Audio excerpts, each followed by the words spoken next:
I think I think what um, I would say this is that it's all about selection, and then I don't think those you just didn't out like that on the team. You saw great players, and they were all great leaders, and you didn't know. I didn't know. To tell you the truth, I didn't know that Desmond was going to win the Heisman, or Charles Woodson was going to win it, or Hutchison was going to be in the Hall of Fame. I didn't see it like that. I just once they were selected, there was a uh, a level that we all had to aspire to, and that's how we did it. And then the NFL people came in and selected who they thought were the great ones. You know, I don't know if that's the answer No, or not. no, it's a great answer, and it's a perfect segue to kind of really pose the same question to Coach Rob Lively here, right? So, you know, being at the helm of the most elite level of Army Special Forces, like how I mean, Coach Lively, you got to see some incredible high performers, and how were you able to recognize certain characteristics and coach them to be able to execute some of the most clandestine and difficult operations in your 30-year military career? Harris, it's just like Mike said, it is about the selection of the right guy. Maybe not the best guy, but the right guy for a Yeah. particular organization, and what you're going to ask that individual to do. And so, at our organization, we had, several years, several decades of data and understanding and application and trial and error and case studies. So we spent a lot of time where we knew that organizations are all about people, and so you got to select the right ones so you can invest in them, and then you can lead them properly, and then optimize what they want to do, what they want to be, how they want to contribute and perform, and how that sum total creates and contributes to the organization when everybody's aligned behind that. But it always goes back to people. It always goes back to people and leadership and influencing people so you can help them achieve things that maybe even beyond what they thought they could achieve. Yeah, on that line, I had I'm jumping a bit into this a little deeper, but they have that portal system now, and it's all about a team, and they have a portal system where you can leave early now in athletics, and you take a guy like Desmond, who was a teeny little running back, and matter of fact, we were talking about this the other day, and he's just a little running back, and he wasn't going to play running back at Michigan, and so he'd have probably left with the portal today. But the point of that is, and then he'd gone somewhere else. He might not have ever Heisman. He might have been an average little back, And so the bottom line is, it's like Rob, his group, it's the team. Everybody working. Then all of a sudden, someone comes out and excels. Yeah, and I love how you guys are in strict agreement on that, right? Both of y'all are nodding your heads, but there's so many coaches and leaders that are coaching teams that don't have that same kind of success. And they would probably say the same thing, it's about people. But you guys have a knack of being able to recognize not just talent, but potential, like, right, capacity. And then what I find so impressive is both you guys have been able to cultivate this teamness among these great individuals, and then somehow coach them to this greatness that they never knew they had. Like Desmond Howard, for instance, in winning the Heisman, like how do you get him from seeing himself as, differently from little running back to an incredible Heisman Trophy winner, right, at wide receiver, right? And I know, Coach Lively, you're probably doing something very similar as you start to get folks into your special missions unit. Yeah, I learned a long time ago from a retired Major General Mark O'Neill, which is a friend of several folks on the screen probably. Um, and his adage was, "Hey, trust, empower, and hold accountable." I'm going to create an environment where everyone has an opportunity to succeed, tremendous autonomy. I'm going to support you in every way I possibly can, set you up for success, but I'm going to trust you, I'm going to empower you, and I'm going to hold you accountable. And if you can, if you can instill that type of culture with people who are aligned behind the values and the mission of the organization, with hyper alignment, like a crew team alignment, uh, that maximizes the power of the organization. And if you select the right people, and selection's hard, and I watched a thing on Nick Saban the other day where he talked about trust the process, and there were often times where we had to say to ourselves, trust the process, let it play out, have tactical patience, and let that person develop, give them an opportunity, let them pursue excellence in their own way, as it contributes to the organization. And you just you're going to make mistakes. You're going to get the wrong people sometimes, and sometimes we're all human. We've all made tremendous mistakes, and but you got to handle that with grace and put them back in the saddle and learn some stuff, and make them better people the next day. So I just can't stress enough investing in people, and investing in your ability to select the right people, and calibrating your instincts when you're right and when you're wrong, and then trust, empowerment, hold them accountable, just watch them go do great things. Yeah, you treat them all the same but differently, Yeah. and that was our saying. You just treat them the same but different, and then tell them everyone has a deficit, and point it out to them, and then try to make that deficit better. And it could be it could be either conditioning or strength. For me, for things were conditioning, strength, attitude, um, all the things that go into becoming excellent, whatever you're in. Yeah, coach. So, did you ever do any things um, to highlight that within your programming in strength and conditioning over the years? Like, how was the strength and conditioning program you put them through? How did you build that modality to give this autonomy, treat them differently but the same? I had a tremendous advantage that they don't have as much today. I trained as we evolved, as we committed to the program, because first I was the only guy, and then all of a sudden it got to where we could train every single player one-on-one. And then when you're training someone one-on-one, and you're giving them, you're having so much time to do it, because all the other teams have time to do it, but you want to get the most out of that time.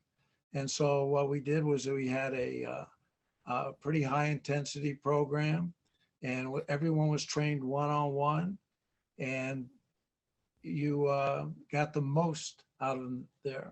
Running was a little different, and I can go into that, but I don't know how did you train them, Rob? That it was mostly individually. Yeah, we didn't, we never got that No, I'm not coach to talking about ask. strength. I'm just talking about in general.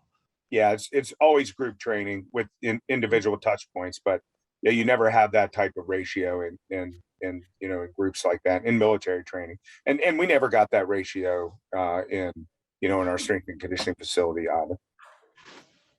Yeah, well, that to me was a tremendous advantage. So you could take somebody.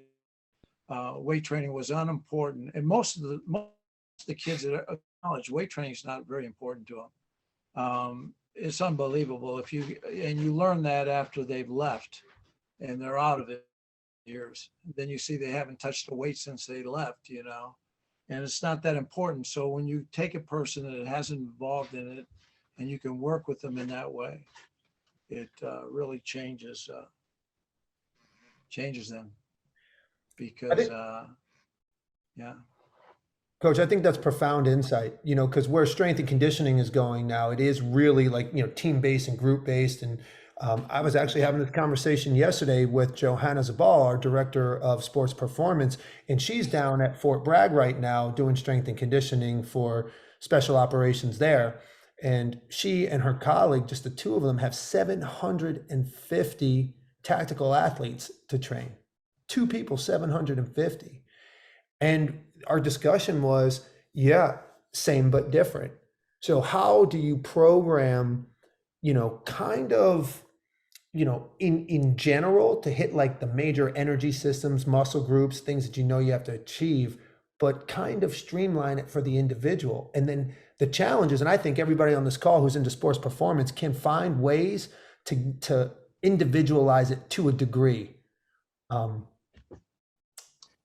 Harrison, and Mike probably has a different experience in his environment, but when we set up our facility, it had to be, because of the coach to athlete ratio, it had to be train but educate, because they're not always going to be with you. They're going to deploy and they're going to go to austere environments, and they may or may not have equipment. So, our focus was always raise their physical training IQ while you are training them, so that if they find themselves in an 8x8 square in a hotel room for 2 months, that they do not come out of it deconditioned. They'll figure out a way to train in any environment. And I can remember when Mike came down to our organization, I said, "Hey, Mike, we don't always have all this stuff. What?" He said, "What do you have?" And so I said, "Well, let's go look in the ISU, which is the shipping container." We pulled out some fast ropes, and he looked at the fast rope and he said, "Fast rope. We can train with that. How many of those you got?" I said, "Well, I'll get 20 of them." So we got 20 fast ropes out, and we put an operator on each end of it. And they were like, "What are you going to do with a fast rope?" And Mike trained every part of their body with a fast rope in 25, 30 minutes, and no one ever looked at a fast rope in the same way again. And so, that's kind of how you got to have systems and processes, but right there, invest in people's gray matter so they can do it themselves, a train the trainer environment. And then it becomes, it becomes the culture of the organization. It doesn't matter where we go, I'll figure something out, I'll fill something with water or fill something with sand, but we're going to get it done. And I think that's parallel with, the ethos of my organization when I was in active duty. Sounds like it. Johanna's in the chat just blowing it up, saying, "That's right, Rob," because she's in total agreement. And so it's so cool, to hear all that. And folks, just so you know, if you have questions, start to put them in the chat, because we're going to start to turn this over to the audience, because, tonight's really about everyone on the call. Yeah, Coach. Here's the other way that it's done is you empower, you have leadership. So one of my goals was always to empower the seniors. And so, like even in Rob's organization, people have been there the longest are the ones that should know the most and be able to help out. And so like in a running program, or I wasn't a guy that needed to yell at all. We had our seniors were empowered. Every single line that we had, there was a senior up front, and they were all coaches. And the same thing could happen in a weight room if you empower your seniors and give them, and they have to be earn it, and give them the trust, be coaches, be our team. That's our goal, is to everyone to a freshman not to ever be. And so that is one way with a large group or in group training. Guys, it sounds like you're developing leaders, in the off season. That's what it is. So when you get to in season, like you said, Coach Gittleson, they're just doing now the same thing that they did with you in the weight room in terms of empowerment and leading and taking ownership, now onto the practice field, right? And then the game field. Or onto the field. Yeah, on the field.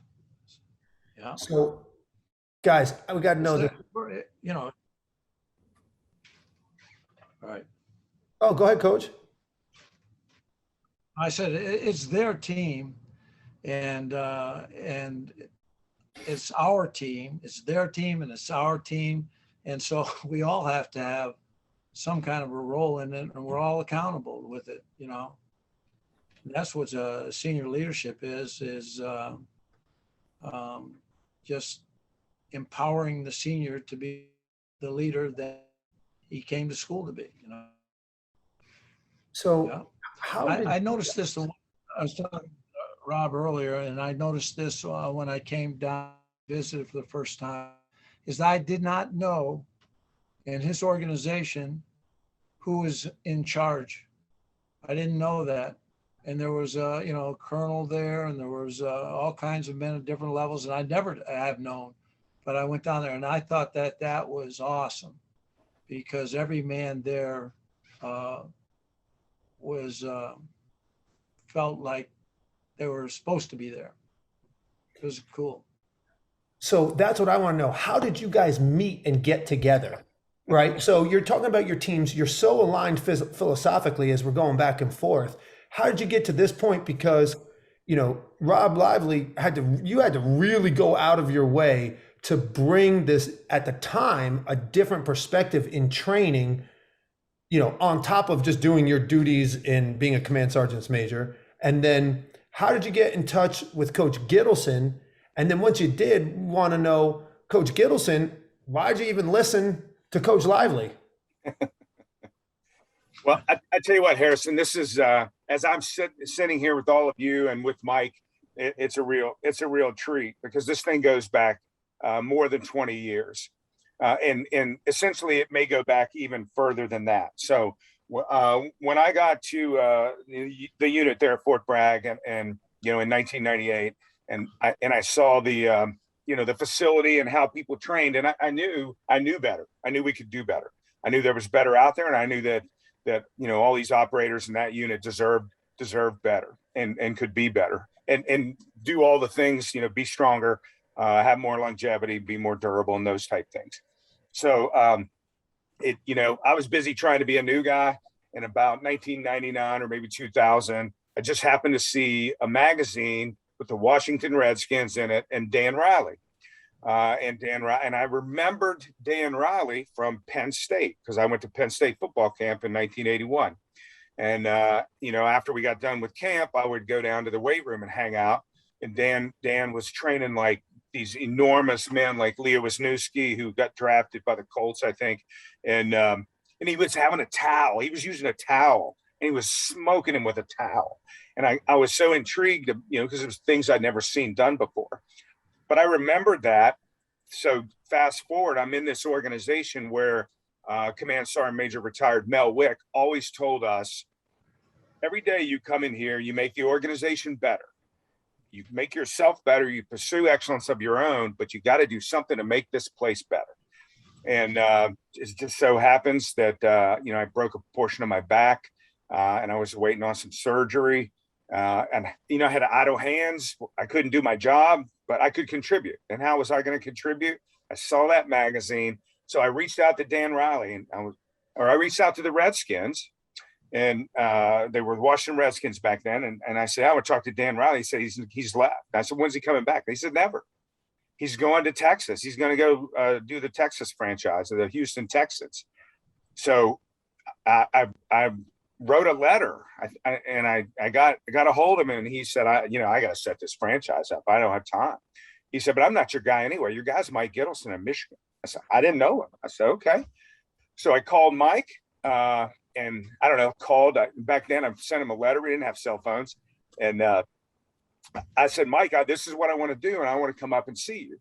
And my squadron commander was then Colonel Mark O'Neill. And he said, go do it. Go figure it out. And so I went to Ann Arbor and spent, I don't know, a couple of days with Mike. I watched him around the players because I wasn't going to bring somebody into my organization that I didn't know. My credibility was just beginning. And I wanted to make sure that he was the right guy and a good fit. Back to, you know, selecting the right people. And I spent a couple of days with him, and we talked philosophy. I went to his house, had dinner with his family, and we, you know, watched how he trained people, how he cared for people.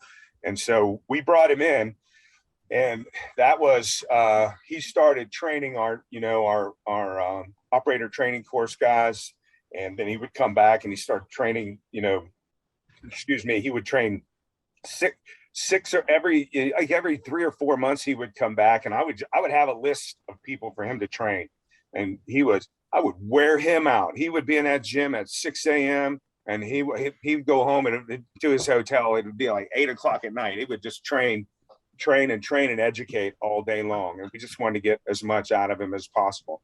And and he did this on his own. Like we didn't have a government contract to do this. Mike did this because I asked him to do that.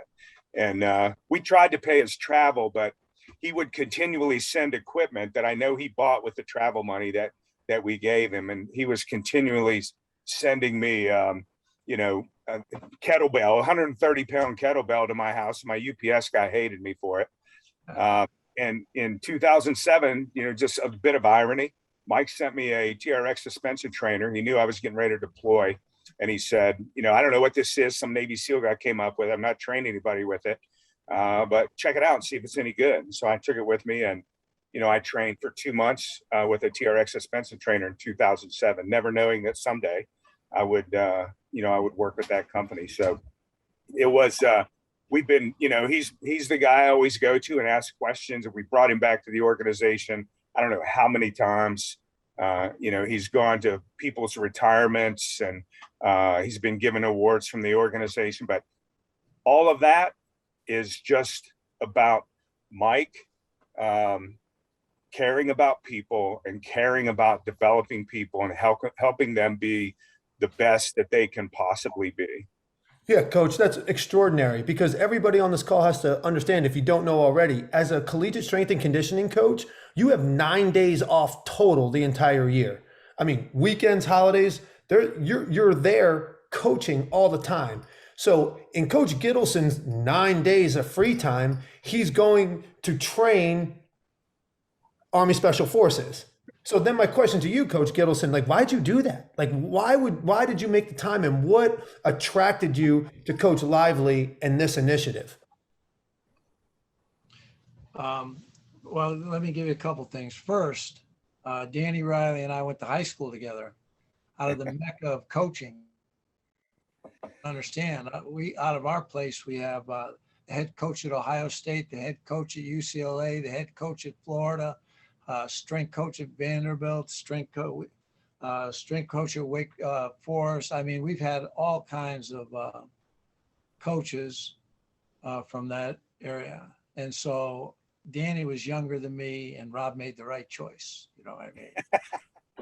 I trained with his half brother. Anyway, when Rob came in, as a former veteran, and coming from that era where we weren't really, and I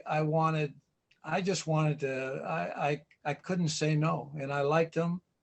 It was, I just thought I got permission from my wife to go down. And then once I went down there, I became addicted to these, I knew what these guys were. I didn't know what they were exactly doing, but I knew that they were contributing unbelievably to our country. And hey, that's just what you do. I mean, they're serving. So I figured it was more of it was another way to serve our country. And and then of course I made friends, and it was really interesting. And fun in a different way. And then later on in it, I brought my wife down, and the Lively's treated her wonderfully while Rob worked the heck out of me. Awesome. Kind of what we did.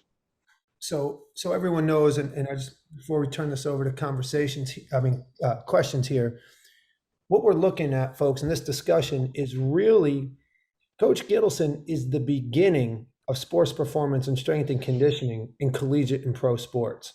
He started in the 70s, right? And it's evolved so much through his career. So that's the beginning of this. And then with Rob Lively here, he went to Coach Gittleson to really spark the beginning of advanced sports performance and strength and conditioning training within our military. And now it's almost ubiquitous, right? There's strength coaches at all throughout the U.S. Army. And in fact, Johanna Zabal is on the call today. And, there's this, the biggest sports performance facility was built just recently at Fort Bragg. And, it's just so cool to see the pioneers bringing this science and this discipline to the highest levels in sports and then to the highest level in our military. So just remember what we're looking at right now. And with that, I know Court Whitman, you have a question. Oh, all right. Oh, I'm sorry. I got you, Coach. Yeah. What were you going to say? I just want to give you a couple things real quick. And one is with Lively, that TRX, I ended up, Rob, putting those in the indoor building. I built rails around the indoor building where they could do, warm up or whatever it was, or cool down or train them during the running time. We could just all go over the wall. I had those also, something you didn't know about. And then the other thing is, one of the things I want to make clear is when Rob took me around, when I went down there, I didn't know how to train any of these military guys. I knew how to show them how to train aggressively with themselves. But I took on two things that I noticed right away. And one was they had to have tremendous grip strength. All the climbing they did, they were like they were going over, they were athletically, they weren't the same athletes as I was dealing with. But my athletes couldn't do athletically what they could. And their hands, they needed it. They fought with one another. They mixed martial arts. They had to carry things. They had to shoot. They had to climb. It was extremely important to have hand strength. And I noticed their grip strength relative to who they were could have been. And the other thing was training. And that to me was critical. They carried things on their back. They shot for hours with their heads tilted forward. They, they jumped out of aircraft. They did not need to, they need to have a strong neck, and they had to lower subconcussive forces. I don't know how it does with explosives, but I know that it does with fighting and those other things. So those were two areas we went after.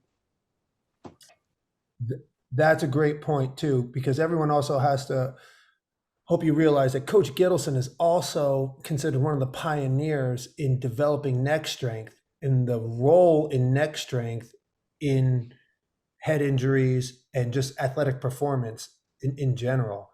Coach Gittleson, you want to take a moment to just talk about that for a second and really what got you into like where your focus started to become around the neck for football?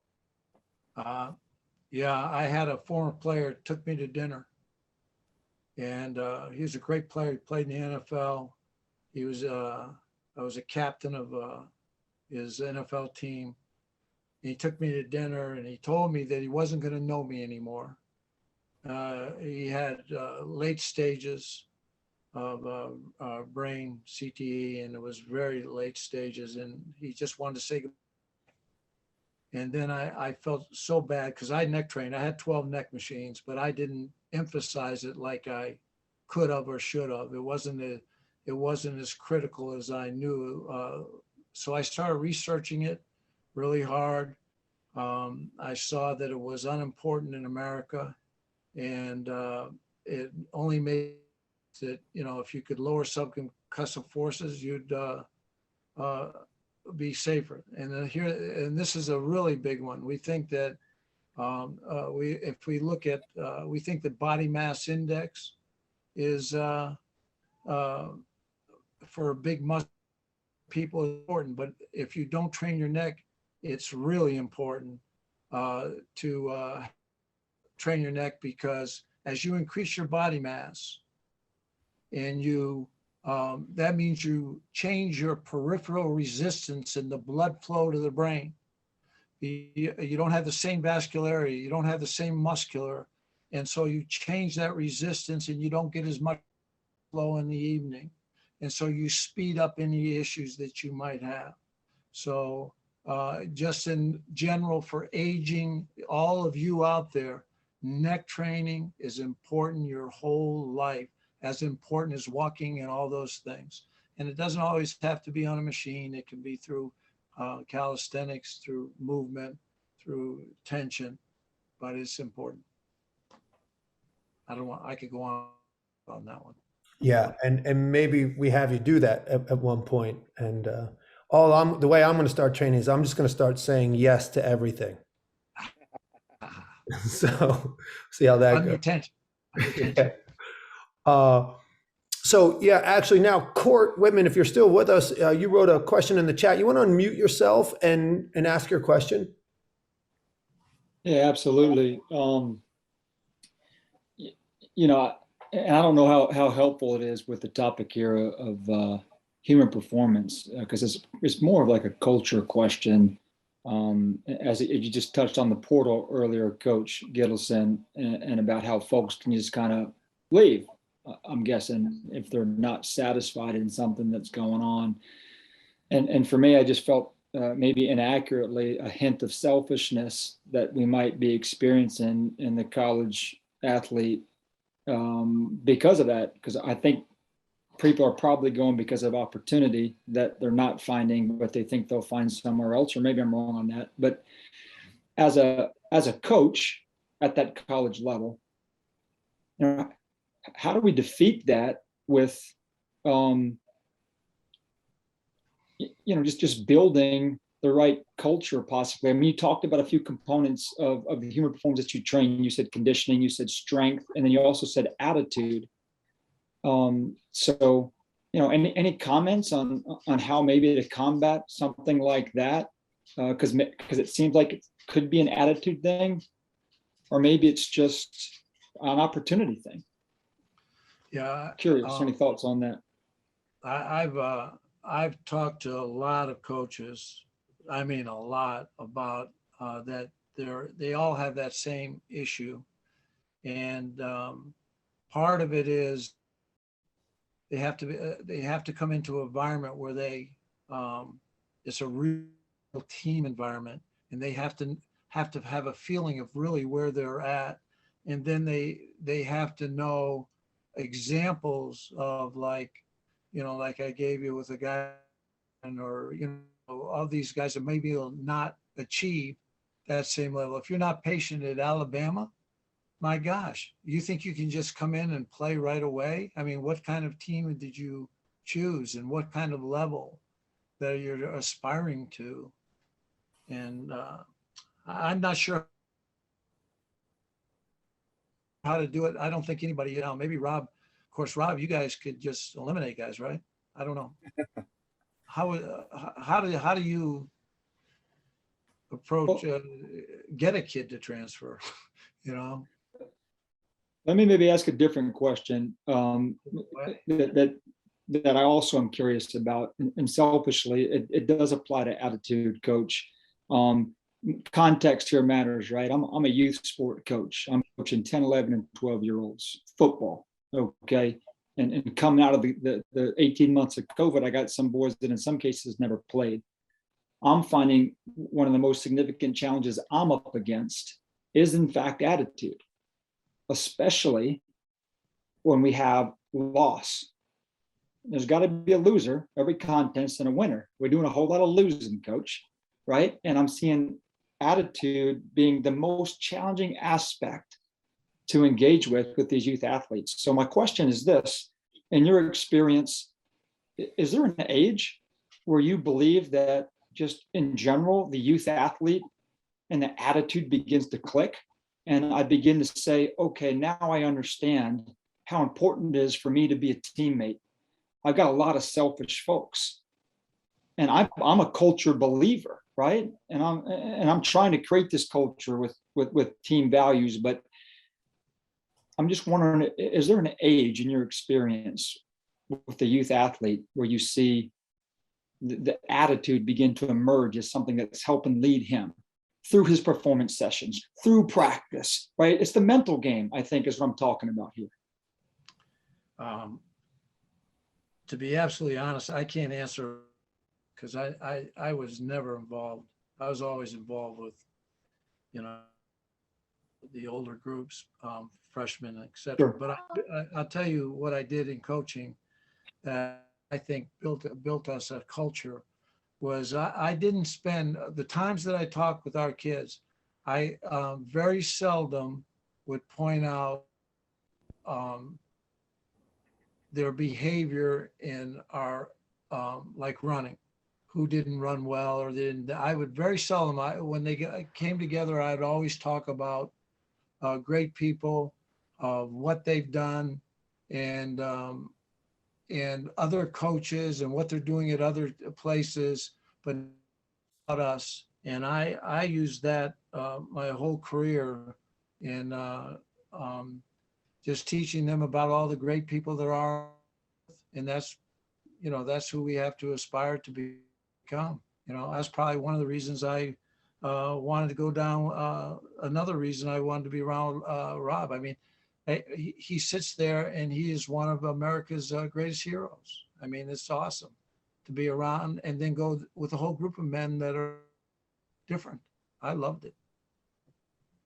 I appreciate it, Coach. What I think I'm hearing from you is, hey, embrace a positive psychological approach. When I Yes, sir. find myself at practice, watching these athletes even do simple things like warm-ups and call out that great stuff that's happening, try to build on that as opposed to call out maybe someone that's not doing it right. I appreciate it. I period. I never would call it, but I would do it so very subtle, like bring him into my office. Say, wow, you're not leading as well as we need, you know. Or if I said something onto the field and I said it in front of the group, that person would go into my office after we were done. He would just be so upset that I called him out. And I would say, my gosh, we're a team, we're a group, we're a family. We all have to know. And I just saw that, that kind of thing. But it wasn't yelling or picking on. It was trying to change behavior. Hey, my dovetail into that court would be, you know, I think people, no matter how young, they want to know the why of what they're doing and how it all connects and how the sum total of all this ends up in the good feeling, of winning, or the good feeling of being a tight, cohesive team. I learned something recently from a strength and conditioning coach that works with law enforcement officers, and he said, "Hey, I don't get people on board by training them and making them stronger. The first thing I do is make them feel better. You want people to get on board with something, make them feel better." Yeah. And he was talking about physically feeling better with movement and so forth. And then, just keep doing that. You've got, you probably have some parents to overcome and some parenting to overcome, but, don't, don't think you're not having an impact, because, in leadership, you often plant a whole lot of trees whose shade you will never enjoy. I'll give you one of my favorite stories about being a coach, thinking we know what's going on with the athlete. We did body comp and on our team, and one of our I brought my whole staff in, and I said, who is the best, who is the worst, and the whole staff picked the worst guy who was the best guy. And the reason was, every time they trained him, he was very difficult to train. We were going one-on-one. It was just a struggle, but he was doing more than he had ever done in his life. And he was developing faster with the most muscle mass of the entire team. And he had changed the most, but we all thought he was still the worst. And so you got little kids running around and you're thinking, oh my gosh, we don't know how they were all raised or whatever. And some of those that are really changing beyond what we know. And then one day they all of a sudden, oh my gosh, because you never know who the players are. You never know who the great ones are. And you never know who's going to, and like in Rob's group, is going to make the big difference. Wow, well said. Eric Vondrahi, you want to unmute yourself and ask your question? Hey, Harrison. Hey, Rob. Hey, James. Thanks for doing this, you guys. Appreciate it. I just had a question when you were talking about the neck thing, actually. So I played high school football and a little bit of junior college, and I always remember our coaches, every day we did neck exercises. Every single day, he even told us, before a test, do your neck exercises. It'll help you in the test. You'll get more blood to your brain. You'll think better. So I did that all the way until I was 37, getting my master's degree. I'm 40 now, and I just realized on the Mark Bell podcast, he's a former power lifter. He's been talking about how all the power lifters and a lot of former football players now have developed sleep apnea because they have these huge necks with super muscles, and it's hard for them to breathe. So is there a way around that, or is that just kind of, if you're going to play football, you better have a strong neck, and one day you might get sleep apnea, or how's that? No, this is, it goes back to, first of all, they would, when I first started, the doctors were saying that it would interfere and give you sleep apnea. Okay, and so it kind of, neck training was kind of taboo. And then I would argue that if you look at the data, they'll say, and no one's ever studied exactly what you just said. Okay, they study fat people, and fat people have sleep apnea, and that goes back to the peripheral resistance. A healthy person, or you take the big power.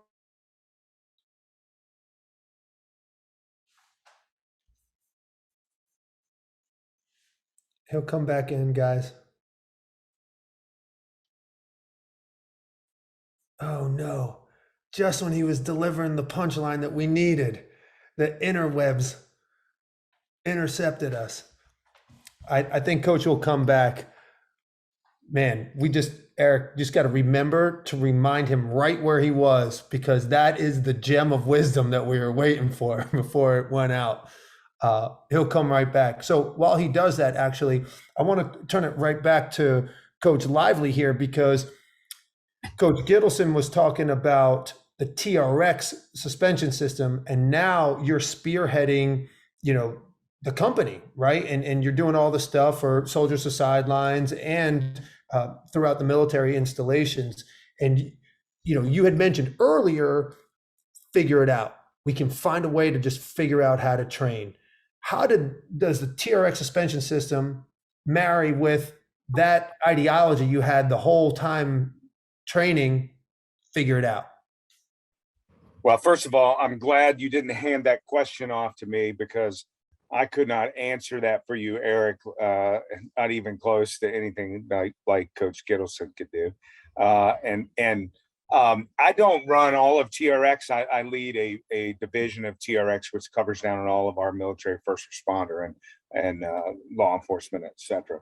But so we are what we consistently do. And if you give me an option, then I'm going to choose, the platform. I'm going to choose my physical therapist, my dietitian, my strength coach, and all those tools right around me. I'm going to do a proper activation and movement prep. I'm going to do my training session, my energy system development. I'm going to hit the cold plunge, have a shake, have a recovery shake, and then, I'm good to go for that session. Give me that. I'll take it all day long. That's not reality. And reality is that I learned in my, I don't know how many training trips, I don't know how many deployments, somewhere close to 20, I guess. You are what you consistently do. So you have to figure out a system. You have to figure out processes. You have to figure out ways in order to replicate the optimum, so you can consistently do things that will, keep you always ready. Because that is the nature of the service member. We do not know if next week there's going to be another huge conflict somewhere. We just don't know. And you have to always be ready. So you can't afford, and the taxpayers don't want you not to be ready. There are 330 million Americans, and there's a couple million that are, that have answered the call. It's important that readiness and longevity and taking care of the service member is, and so you got to figure out a way to train. You know, we've had, when we did a couple of these before with that were a little more TRX elite focused, we talked about the, you know, the small school in, you know, the middle of nowhere, and you know, they don't have a facility. Well, they get some dads together, put up a bunch of, go to Lowe's, get some 4x4s and pipes, and throw some TRX suspension trainers up there, educate yourself. And, you know, that is enough to physically train people. And that's, you know, that's one of the things I learned from Mike, you know, was it doesn't matter what you have or what you don't have. It doesn't matter if it's optimum or not. It matters that you are what you consistently do and figure out a way to do it. And, you know, that's goes all the way back to when I first saw Coach Riley at Penn State he had a towel. He trained him with a towel, you know, for 30 minutes. He crushed it. And so, Mike, I see you're back up, and they handed that very technical question off to me, and I've already answered it for you, so you're off the hook. Yeah. Well, Please pick up where you left off. yeah, Coach, you're mute. Can you unmute yourself? There we go. Yeah, Yeah. so I can bring you right back to where you were. You were talking about the discrepancy between the size of the circumference of someone's neck versus their actual BMI, and how those two things are different in how one actually affects sleep apnea and the other one doesn't.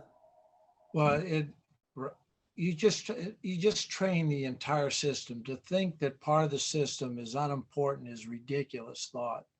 You train the entire system, but if you overtrain one area and neglect the other, and then you will change the blood flow as you fall asleep in the evenings or whatever. But and then if you look at, if you're really concerned about it, you can have a sleep apnea test, you know, and see if it's a real issue. I know that at my age, I'm an old guy right now, and I have one. I think I have 5 or 6 neck machines at home. I train my neck regularly, and it's really affects nothing except for, you know, just your fitness, and it's important, you know, male or female, it's important. Matter of So fact, yeah, go ahead. So if we hear you correctly, you know, it's the total system training. Your entire body system is important, and often the neck gets neglected. So don't neglect your neck. Make it a part of your total system. Yeah, neck and hands, your lower leg, always neglected in training. Don't know why, just so happens it is. Can I ask a follow-up question? Yes, sir. What exercises or piece of equipment would you recommend for your neck? I think you can do a manual neck. You know, that was you can right now during you know, with kids, we keep their hands off each other a lot more. Don't want them leaning over. So manual neck. There are some. I write a blog called Get Strong Strength Blog. There are in that blog, there are over 150 different. You can look through there, and they give you all kinds of information. Yeah, it's good. Thank you, Coach. All right. So, Coach, we also want to hear this before we retire for the evening. You know, the next part of your coaching legacy, you've done a lot of work at your alma mater, Plymouth State, as it relates to sports performance. Can you talk about this initiative that you've spearheaded over there to everybody in the group who might even be interested in getting involved? What I do, okay. So, you know, I went to 3 universities. Michigan was my 3rd. I played my athletics career was in Plymouth State. And I mentioned at the beginning of all the people that have come out of New Hampshire and coaching, that people don't even have a clue. And so what we did at Plymouth State was I went to the president, and we got John Thomas hired Rob, were you with JT when he was, oh, you were Dan. And Dan Riley, was prior to JT. And we got JT hired at Plymouth State as the strength coach. And John Thomas was the head guy at Penn State when they won the national championship. And he was coached at Georgia and he coached at Miami. And I got him at Plymouth State. And we built like between 16 and 20,000 square foot weight room. And what we're doing is we're trying to make it the place where strength coaches come out of. And hopefully people will gravitate towards there or try to even get into work as an intern or whatever with JT, who's a terrific coach. And that's kind of what we're doing there. And we have the state has given them millions of dollars for that weight facility, and they're on board. And so one of these days we're going to try to do clinics and involve like you guys, the Livelies, and companies like Pendulum Strength, and then get bring back some of these great coaches and have wonderful clinics. And we want to have special clinics where we work on cadavers and do things that are not in the normal clinic type things, and make them really special and have the right people there. That's fantastic. Coach, because, one of our biggest mantras here at Soldiers to Sidelines, and all the soldier coaches will know, is, we just really champion continuing education, right? We believe in a lifetime of coaching mastery, and we're always trying to get better. So, all these different types of educational opportunities, even like this webinar tonight, we just encourage everybody to go pursue that stuff. And, maybe Plymouth State is an option for you. So check it out. I would also go check out Coach Gittleson's blog, right? I would also encourage you to check out TRX Elite, because there's so many informational things involved with the TRX suspension system and TRX Elite. And, the more we can learn and the more we can talk to others, the better we can improve our coaching craft. And, sometimes it's outside of our direct line of focus. And I think that was ever present between these two great coaches here on the call tonight, where you see elite special forces reaching out to collegiate football strength and conditioning, and collegiate football strength and conditioning, learning everything about military special forces, and then having those things combined, and everyone's coaching craft gets better. So before we go, Coach Lively, you want to say any last words to the group? I appreciate the opportunity, and it's kind of special after 20 some years to share the the mic with Coach Gittleson, and just do what we've always tried to do together, and just give back and help make people better and impact people in a positive way, so they can move on and go do great things themselves. So I just appreciate the opportunity, Harrison, and thanks to you, Mike. We appreciate you, more than you know, my friend. And Coach Gittleson, you want to send us out with any final message?